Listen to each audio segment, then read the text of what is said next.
कैसे हैं आप सभी।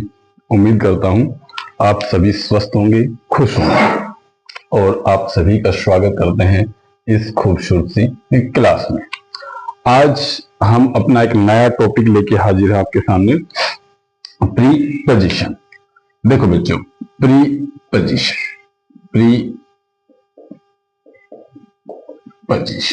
ठीक है। प्रीपोजिशन क्या है, सबसे पहले इस चीज को हमें समझना है। प्रीपोजिशन कोई दो वर्ड हैं, उनका कॉम्बिनेशन है, और वो दो वर्ड कौन कौन से हैं हम इसको तोड़ के देखते हैं। प्री प्लस में पोजीशन, ये दो वर्ड है बेटा। प्री का मतलब होता है बिफोर, प्री का मतलब होगा बिफोर, और पोजीशन का मतलब होगा प्लेस। अब इसको थोड़ा सा और डिफाइन कर लेते हैं। बिफोर का मतलब होगा पहले, और प्लेस का मतलब होगा आपका स्थान। यानी प्रीपोजिशन का मतलब हुआ पहले स्थान। अब किससे पहले बेटा, किससे पहले? अब मैं एक इसकी डेफिनेशन लिखता हूं, उसको समझने की कोशिश करना। ए preposition is a word used before a noun or pronoun। एक जो वर्ड है प्रीपोजिशन, ये किससे पहले इस्तेमाल होगा? नाउन और प्रोनाउन से पहले आएगा। क्या, किस लिए आएगा? To show its relation with other word in the sentence। देखिए बेटा, समझिए ध्यान से इस चीज को। प्रीपोजिशन एक ऐसा वर्ड है जो किसी भी नाउन या प्रोनाउन से पहले इस्तेमाल होगा, ठीक है। और क्या करने के लिए? उसका रिलेशन दिखाने के लिए, उस सेंटेंस में जो बाकी वर्ड्स इस्तेमाल हुए हैं उनके साथ। यानी कि उनके जो वर्ड हैं उस सेंटेंस में, उनके साथ वो रिलेशन दिखाने का काम करेगा, वो होती है प्रीपोजिशन। देखो बेटा, एक बार इसको फिर से समझ लीजिए।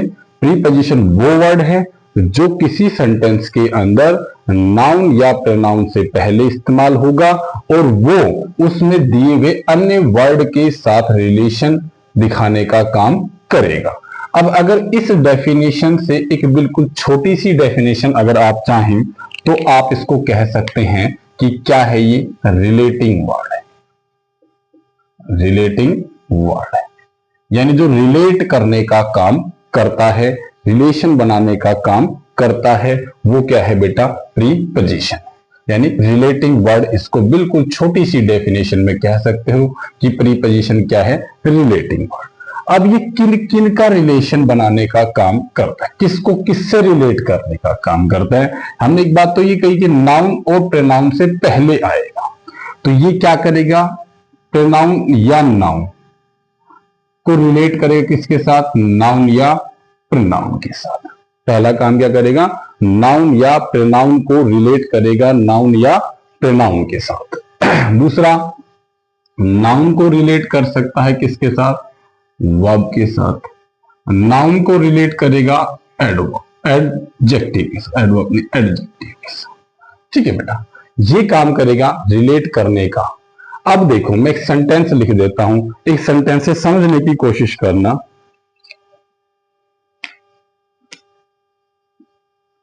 Rakesh is in the cup. देखो ध्यान से समझना, राकेश अपने आप में क्या है? नाउन है बेटा। इन क्या है? प्रीपोजिशन है। राकेश को कार से जोड़ने का काम कर रही है। राकेश को कार से जोड़ने का काम कर रही है क्या? ये प्रीपोजिशन। तो आपने देखा कि ये नाउन है और जुड़ा किसके साथ? नाउन के साथ। तो नाउन को नाउन से जोड़ने का काम करेगी क्या? प्रीपोजिशन। दूसरा कहते हैं प्रोनाउन को नाउन से जोड़ने का काम करे, है ना, या प्रोनाउन को प्रोनाउन से जोड़ने का काम करे। ठीक है, एक सेंटेंस और लिख देता हूं मैं, he is in front of me, he is, देखो ध्यान से, ये प्रीपोजिशन है बेटा, ही अपने आप में प्रोनाउन है और मी भी प्रोनाउन है, ऑब्जेक्टिव केस है बेटा। तो आपका देखा कि ही को किससे जोड़ा इसने, मी से, किसने, प्रीपोजिशन ने जोड़ा, तो इसका मतलब क्या हो गया, ये प्रोनाउन को प्रोनाउन से भी जोड़ने का काम करती है।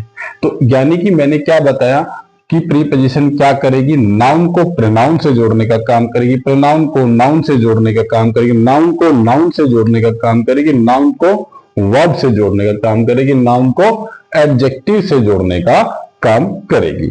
तो एक चीज आपको बिल्कुल सिंपल सी समझ में आ गई होगी कि प्रीपोजिशन का काम जो होता है वो क्या होता है, जोड़ने का काम होता है, किसी भी वर्डों को आपस में जोड़ने का काम करते हैं। वो होंगे, वो वर्ड का मतलब नाउन हो सकते हैं, प्रोनाउन हो सकते हैं, नाउन वर्ब हो सकते हैं, नाउन एडजेक्टिव हो सकते हैं। यहां तक की कहानी आपको समझ में आ गई होगी। तो मेरे बच्चों थोड़ा सा आगे चलते हैं, थोड़ा सा आगे चलते हैं। तो इसके अंदर प्रीपोजिशन में सबसे पहले हम, पहला है आपका इन और इनटू। पहला मैंने लिया, दो वर्ड में लिख रहा हूं यहां, एक लिखा इन, दूसरा लिखा इन टू, एक इन और दूसरा इनटू। अब इनको समझने का काम करते हैं कि ये है क्या, इन और इनटू। सबसे पहली बात, ये किसके लिए इस्तेमाल होते हैं, ये पोजीशन के लिए इस्तेमाल होते हैं। किसके लिए इस्तेमाल होंगे, पोजीशन के लिए, मतलब पोजीशन के लिए, किसके लिए इस्तेमाल होंगे, पोजीशन के लिए। अब ये पोजीशन कौन सी, ये पोजीशन कौन सी, तो मैं कहूं ये पोजीशन है इन साइड, अंदर की बात करें, पोजीशन कहां की, अंदर की बात। अब बोले सर ये दोनों ही पोजीशन के लिए इस्तेमाल होते हैं, दोनों ही इनसाइड पोजीशन के लिए इस्तेमाल होते हैं, तो अब हम इन दोनों की जगह एक का इस्तेमाल ना कर ले, दोनों की क्या जरूरत है। और दोनों हैं तो दोनों का डिफरेंस भी बताएं कि आप इसको कब इस्तेमाल करेंगे और इसको कब इस्तेमाल करेंगे। इन क्या है, अब इसको थोड़ा सा ध्यान से समझना। इन है एक स्टैटिक्स पोजीशन, स्टैटिक, और ये क्या है, मोशन। अब बोलो सर ये क्या है, मोशन क्या आ गया, स्टैटिक्स क्या आ गया, ये तो साइंस में घुस गए। आप तो इंग्लिश पढ़ा रहे हैं भैया, साइंस पे घुस गए, लेकिन हमें इस चीजों को इंग्लिश में ही समझना है। स्टैटिक्स का मतलब होता है अवस्था से, यानी ये दो चीजें क्या है, इनकी अवस्था है बेटा। पोजीशन का मतलब भी अवस्था होती है, स्टैटिक्स और मोशन, ये दो अवस्थाएं। स्टैटिक्स का मतलब होता है स्थिर, क्या होता है, स्थिर, और मोशन का मतलब होता है गतिमान, यानी क्या होना, गतिमान होना। आप स्टैटिक्स का थोड़ा सा और इसको डिफाइन कर लें। आप इसको पहले ये समझ लें, स्टैटिक यानी कि कोई चीज अगर आप इनकी बात करें, उसकी पोजीशन पहले से वहां है, यानी वो स्थिर पोजीशन है। मान लीजिए आपने कोई भी चीज है आपकी, मान लीजिए आपने एक बॉकेट ली, बाल्टी ली, उसमें एक गेंद को रख दिया, तो आपने देखा गेंद किसमें पड़ी है, बाल्टी के अंदर, यानी बॉकेट के अंदर गेंद है। तो आपने उस गेंद को देखा, तो आप वो किस पोजीशन में, स्थिर के अंदर है, यानी स्टैटिक्स पोजीशन है। तो इसको थोड़ा सा और डिफाइन करूं मैं, तो वो आपने देखा, तो वो पहले ऑलरेडी शब्द इस्तेमाल कर सकते हो उसके लिए, को कि ऑलरेडी क्या हो, ऑलरेडी कह सकते हो कि वो पहले से ऑलरेडी, ऑलरेडी। अब ये पहले से ही है, अगर ऑलरेडी है, ठीक है, तो उसके लिए आपने इन का इस्तेमाल करना है, यानी वो स्टैटिक्स पोजीशन के लिए। अब मोशन क्या है, मोशन है कोई चीज बाहर से अंदर की तरफ, मतलब यानी कि वो वहां टिकी हुई नहीं है, वो बाहर से अंदर जा रही है, यानी क्या होगा, इसको कह सकते हो outside to inside, outside to inside, यानी बाहर से अंदर की तरफ जा रही है। अगर ऐसा हो रहा है तो आप किसका इस्तेमाल करेंगे, इन टू का, ठीक है, यानी इन के किसके लिए इस्तेमाल करेंगे, ऑलरेडी, यानी स्टैटिक्स पोजीशन के लिए करेंगे इन का इस्तेमाल। मैं बिल्कुल देसी भाषा में बता देता हूं आपको कि बस स्थिर अवस्था में कोई चीज है, आपने देखा ये चीज यहां किसी के अंदर रखी हुई है, तो आप इनका इस्तेमाल करना। और जब आप उसको उठा करके रख रहे हो, इस तरह की कंडीशन अगर हो रही है, तब आप क्या करोगे, इन टू का। या एक चीज और इसको थोड़ा सा डिफाइन कर दूं, इन टू का मतलब होता है पोजीशन के अंदर बदलाव। मतलब आप यहां खड़े हैं, ऐसे इस पोजीशन में खड़े हैं, अब आप किसी गड्ढे में कूद जाएं तो क्या हुआ, आपकी पोजीशन में बदलाव आ गया। जब आपकी पोजीशन में बदलाव आ जाए तो आप इनटू का इस्तेमाल करेंगे, क्योंकि वहां पे मोशन जुड़ गया कि आप आउटसाइड से कहां गए, इनसाइड के अंदर गए। और जब आपकी पोजीशन जो कि तो हो, जिस पोजीशन में थे उसी पोजीशन में है, किसी के अंदर यानी इन अंदर की बात करें, तब आपने किसका, इनका इस्तेमाल करना है। अब कुछ चीजें ऐसी होती हैं जब आप पढ़ेंगे तो आपको लगेगा कि इनके साथ कभी भी प्रीपोजिशन का इस्तेमाल नहीं होता। कुछ ऐसे वर्ड भी हैं, तो उन वर्डों को भी साथ साथ हमने समझना है। अब ये मैंने सेंटेंसेस पहले लिख लिए ताकि आपका और हमारा थोड़ा समय बच जाए, कि मैं लिखूं तो आपको स्किप करना पड़े वीडियो, इससे अच्छा मैं पहले लिख लेता हूं। The teacher entered into the class with A stick. हमने यहाँ पे पहला सेंटेंस आप करने का प्रयास करें और इसमें देखें कि क्या एरर है, इसमें कहां गलती है। ठीक है, पहले में, दूसरे में और तीसरे में। ठीक है, एक बार आप इन्हें ध्यान से पढ़ें और जब आप देखेंगे कि इंटर्ड इनटू, तो मैं कहता हूं यहां इनटू नहीं आएगा, मैंने ये काट दिया। ये कहा यहां इनटू आ रहा है, बिल्कुल ठीक है। Rahul entered into the BJP office, यहां पे इनटू नहीं आएगा। मैंने 3 सेंटेंसों को पढ़ा और मैंने क्या किया, पहले 2 के अंदर से इनटू को काट दिया कि इनटू नहीं आएगा, और दूसरे में मैंने पहले तीसरे में तो मैंने इनटू को हटा दिया कि भाई इनटू नहीं आएगा, बाकी सेंटेंस इनटू को हटाओ, सेंटेंस ठीक है। और दूसरे में कहा कि इनटू ठीक है। अब इसका मतलब क्या समझिए, इंटर्ड के साथ प्रीपोजिशन का इस्तेमाल नहीं होता। क्या होगा, नो प्रीपोजिशन। ठीक है, अब कहोगे सर एक बात बताओ, इंटर्ड के साथ आपने कहा कि प्रीपोजिशन का इस्तेमाल नहीं होता, फिर यहां क्यों हो रहा है, यहां क्यों हो रहा है। अब देखिए इसके समझना बेटा, इंटर्ड के साथ प्रीपोजिशन का इस्तेमाल नहीं होता और इंटर्ड के साथ प्रीपोजिशन का इस्तेमाल होता है। देखो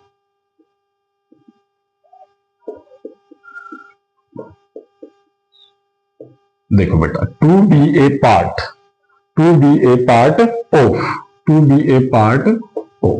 अगर आप किसी चीज का हिस्सा बन रहे हैं, किसी चीज का हिस्सा अगर बन रहे हैं, तो आपने इंटर्ड के साथ इनटू का इस्तेमाल होगा, अदरवाइज इसके साथ प्रीपोजिशन का इस्तेमाल नहीं होगा। पहले सेंटेंस को समझिए बच्चे और दूसरे सेंटेंस को समझिए। कहता है teacher entered into the class with A stick. एक टीचर ने क्लास में डंडे के साथ, स्टिक के साथ प्रवेश किया। तो बेटा वो कोई हिस्सा नहीं बनने जा रहा उस क्लास का, वो उस क्लास का हिस्सा नहीं है, मतलब तो उसका हिस्सा बनने के मतलब उसमें शामिल नहीं होने जा रहा। यानी ये कंडीशन इसमें क्या है, नो प्रीपोजिशन की, मतलब वो वहां शामिल नहीं होने जा रहा। दूसरा कहता है Rakesh entered into BJP last week. यानी इसका मतलब क्या है, यहां से ध्यान, Rakesh entered into the, Rakesh ने बीजेपी के अंदर शामिल हो गया, यानी उसकी सदस्यता ले ली, उसमें शामिल हो गया।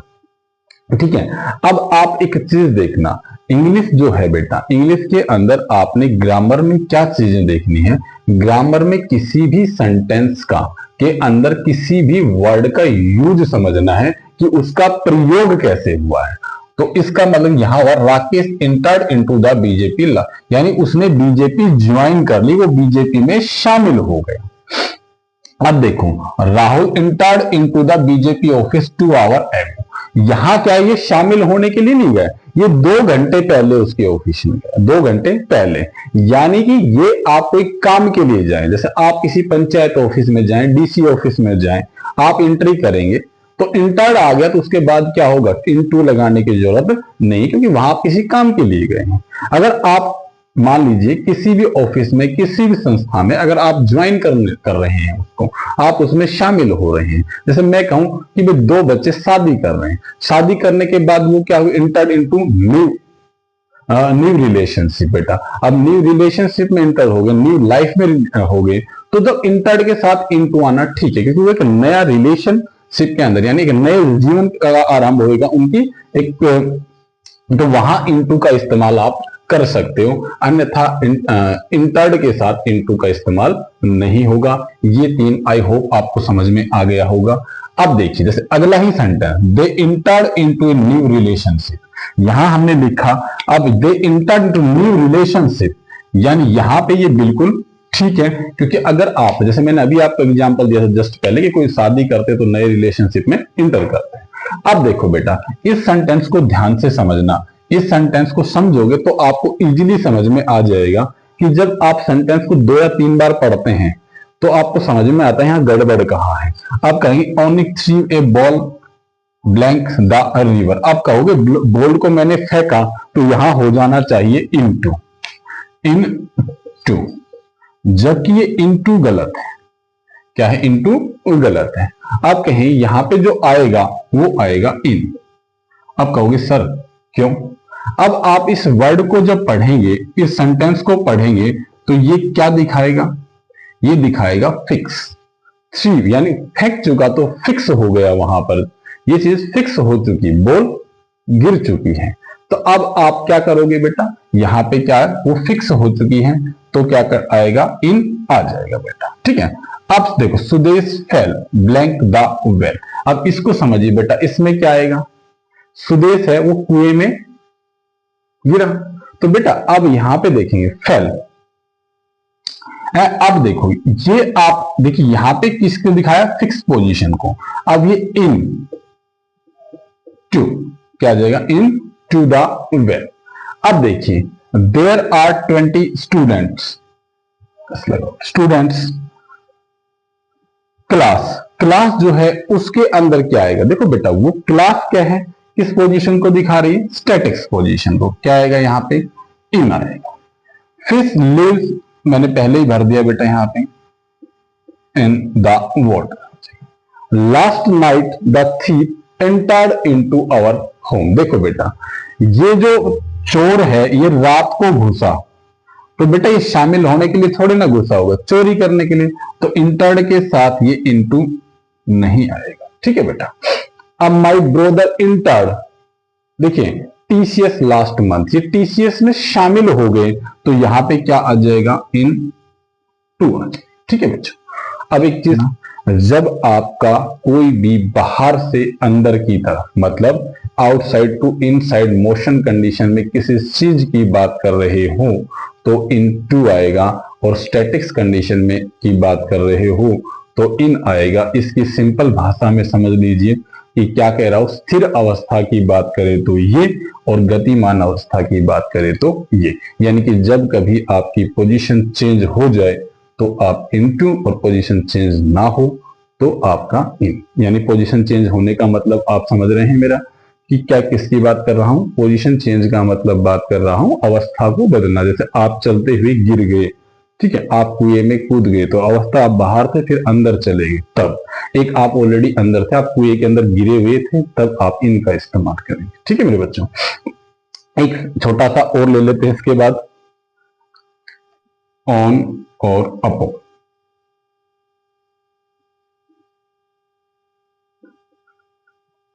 ये दोनों भी किसके लिए यूज होंगे? पोजीशन के लिए। किसके लिए होंगे? पोजीशन के लिए। दोनों ही पोजीशन के लिए यूज होंगे बच्चों। अब पोजीशन किसकी? कौन सी पोजीशन? ये दोनों वर्ड की बात कर रहा हूं, दोनों पोजीशन किसकी? सरफेस, सरफेस इसकी सरफेस ही। मान लीजिए जैसे आप, सरफेस का मतलब होता है जैसे ये मार्कर है, ये कहां रखा है? मेरे हाथ पर रखा है, तो ये क्या है? इसका सरफेस को ये टच कर रहा है, तो ऑन और अपॉन किसके लिए आएगा? सरफेस के लिए। अब इसको भी वही दो चीजों में हम तोड़ेंगे कि एक तो क्या होगा, ये तो आएगा किसके लिए? स्टैटिक्स पोजीशन, और ये किसके लिए आएगा? मोशन के लिए। अब स्टैटिक्स और मोशन का मतलब समझ लीजिए। मैं आपको 3 सेंटेंस लिख रहा हूं, आप समझिए। The tiger pounce blank the stag, the cat is lying, the cat is lying the floor. और तीसरा सेंटेंस मैंने लिखा, please put the books blank table.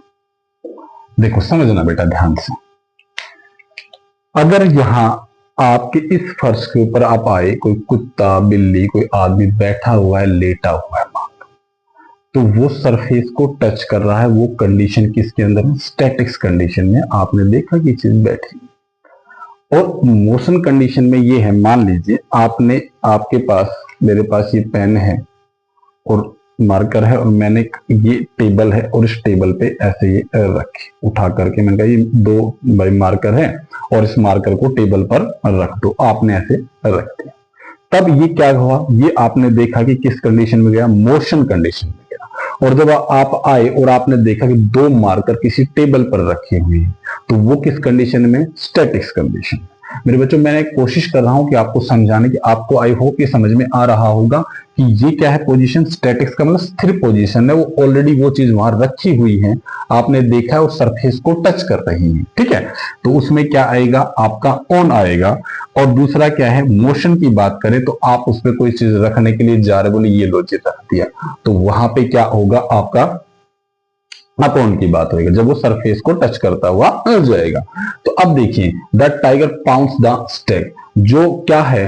Tiger है। जब आपने कभी मूवी वगैरह में देखा हो, जब आप कोई शेर है या बाघ है, तो वो कोई शिकार करता है, तो वो क्या करता है? अपना पंजा झपटता है यूं, ठीक, पाउंस मतलब झपटना, यूं झपटता है। तो आपको क्या कंडीशन होती है? ऐसे मोशन कंडीशन होती है। तो ये क्या आएगा? यहां पर अपॉन आ जाएगा। क्या आ जाएगा मेरे बच्चों? अपॉन। अब देखो, द कैट इज लाइंग, कहां है बिल्ली? फर्श के ऊपर है बेटा, तो क्या आ गया? यहां पे ऑन आ गया। प्लीज पुट द बुक्स, अब जब आप किताब रखने के लिए आप कह रहे हो, तो कौन सी कंडीशन की बात होगी? यहां पे मोशन कंडीशन की बात होगी, तो क्या आएगा? अपॉन, ठीक है बेटा। ये है आपका बाई और दूसरा है विद। बाई का इस्तेमाल कब करेंगे और विद का इस्तेमाल कब करेंगे? मैं दो सेंटेंस लिखता हूं, आपको शायद दो सेंटेंस से ही इजीली समझ में आ जाएगा। A snake was killed with a stick। एक दूसरा, the tree was cut down the worker। ठीक है बच्चे। अब देखो, बाई और विद, ये दो हमारी प्रीपोजिशन है, इनका मतलब होता है द्वारा। हिंदी में अगर बात करें तो द्वारा। ये बाई जो है, इसका इस्तेमाल करने का सबसे आसान तरीका बेटा, इसको यहां इसलिए समझ लो कि क्या है, ये पर्सन के लिए इस्तेमाल होगा। किसके लिए होगा? पर्सन के लिए। बाई का इस्तेमाल पर्सन के लिए होगा। दूसरा है विद। अब विद का इस्तेमाल किसके लिए होगा? तो इसको बिल्कुल सिंपल सा समझ लीजिए, कोई टूल हो आपका, कोई वेपन हो या कोई इक्विपमेंट हो, इक्विपमेंट, अगर ये चीजें हैं आपकी, क्या क्या है? टूल, वेपन, इक्विपमेंट के लिए विद का इस्तेमाल होगा। अब टूल, वेपन और इक्विपमेंट क्या होते हैं बेटा? जो आपके किसी काम को करने में आपकी सहायता करते हैं, वो टूल और आपका इक्विपमेंट होता है। वेपन का मतलब होता है हथियार होता है, ठीक है मेरे बच्चों। जैसे मान लीजिए आप हैं, आपने पेड़ को काटा है, आपके द्वारा पेड़ कटा है, तो आप बाई इस्तेमाल करो। किसी पर्सन ने काटा है, अब आपने कुल्हाड़ी के माध्यम से पेड़ को काटा है, तो एक्स, तो वहां क्या होगा? वो क्या है? आपका एक इक्विपमेंट है। यानी टूल है आपका, तो वहां पर इस्तेमाल करेंगे आप किसका, विद का इस्तेमाल करेंगे। तो देखिए स्नेक वॉज किल्ड, किसने मारा है, एक आदमी ने मारा है, एक पर्सन यानी मैंने मारा है। तो यहां पर क्या आएगा, a snake was killed by me, क्योंकि पर्सन के लिए आपने बाई इस्तेमाल करना है। अब किसके द्वारा मारा, एक स्टिक के द्वारा, एक लकड़ी से, एक छड़ी से मारा आपने, तो इसके लिए क्या आ गया आपका with. The tree was cut down, ठीक है, किसने काटा, वर्कर है, वर्कर है बेटा, वर्कर, ठीक है, वर्कर है, कोई पर्सन होगा, पर्सन है तो क्या होगा, बाई, क्या आ जाएगा, बाई आ जाएगा। यहां तक की कहानी समझ में आई होगी आपको। एक तब तक नमस्कार बच्चों। इस को आप प्रैक्टिस कीजिएगा। कल बाई और विद, मैं एक बार फिर दोबारा से रिपीट कर देता हूं बेटा। बाई का इस्तेमाल करना किसी पर्सन के लिए, विद का इस्तेमाल करना किसी भी, जब किसी इक्विपमेंट की आप मदद ले रहे हैं तो कोई भी काम करने में। तो मेरे बच्चों ये 2 सेंटेंस से आपको आई होप ये बिल्कुल अच्छी तरह से समझ में आ गया होगा। आप इनको और करवाएंगे, तब तक के लिए आपको नमस्कार मेरे बच्चों।